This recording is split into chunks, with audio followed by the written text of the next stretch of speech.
इस औरत ने अपनी छोटी सी जिंदगी में तमाम दुख झेले। यही वजह थी कि यूपी के जालौन के एक छोटे से गांव से ताल्लुक रखने वाली ये औरत केवल भारत ही नहीं विदेश में भी चर्चित हो गई। हम बात कर रहे हैं दस्यु सुंदरी फूलन देवी की, जिसने 14 फरवरी 1981 के दिन 20 ठाकुरों को मौत के घाट उतार दिया। बदला लेने के बाद ये महिलाओं के लिए मसीहा बन गई। जुर्म की दुनिया को छोड़कर राजनीति में आई फूलन को लोगों ने संसद तक पहुंचाया।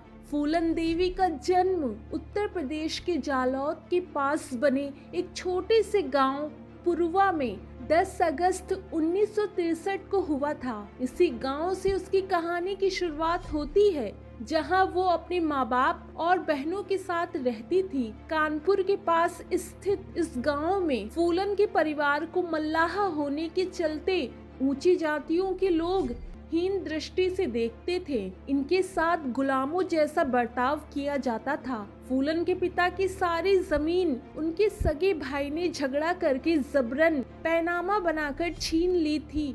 फूलन के पिता जो कुछ भी कमाते थे वो जमीन के झगड़े के चलते वकीलों की फीस में चला जाता था। फूलन इसी तरह के दमघोटू माहौल में पली बड़ी।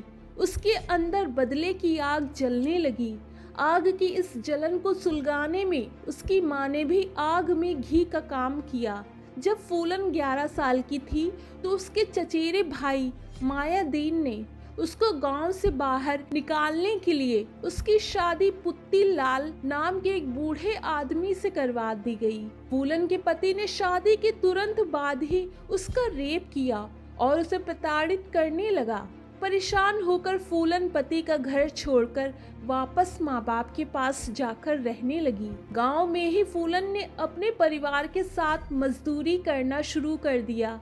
यहीं से लोगों को फूलन के विद्रोही स्वभाव के नज़ारे देखने को मिले।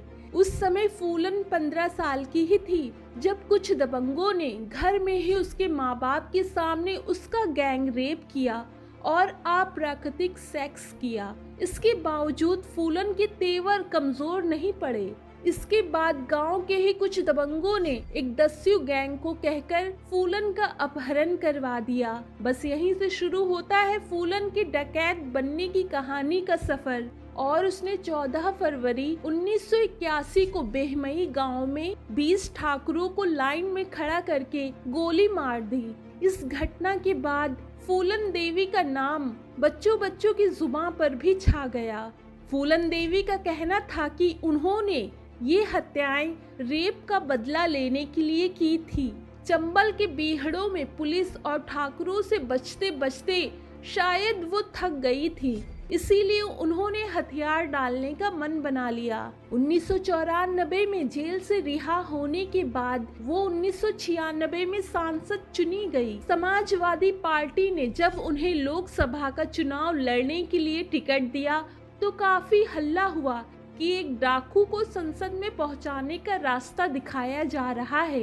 वो 2 बार लोकसभा के लिए चुनी गई, लेकिन 2001 में केवल 38 साल की उम्र में दिल्ली में घर के सामने ही फूलन देवी की हत्या कर दी गई। खुद को राजपूत गौरव के लिए लड़ने वाला योद्धा बताने वाले शेर सिंह राणा ने फूलन की हत्या के बाद दावा किया था कि 1981 में मारे गए सवर्णों की हत्या का बदला लेने के लिए उन्होंने ऐसा किया है।